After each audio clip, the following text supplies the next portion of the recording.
Hello everyone, welcome to new job alert. अज मैं हाजिर होया PSSB ਵੱਲੋਂ एक नवा अपडेट लैके।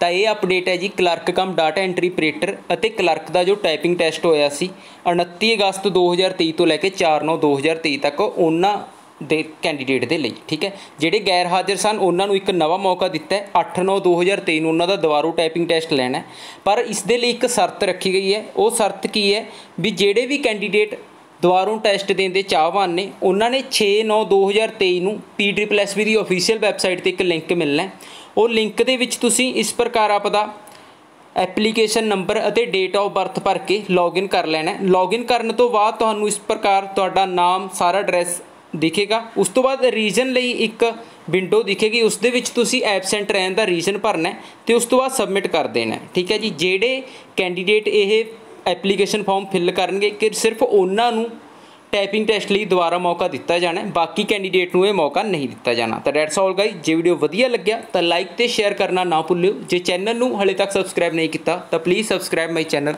धन्यवाद।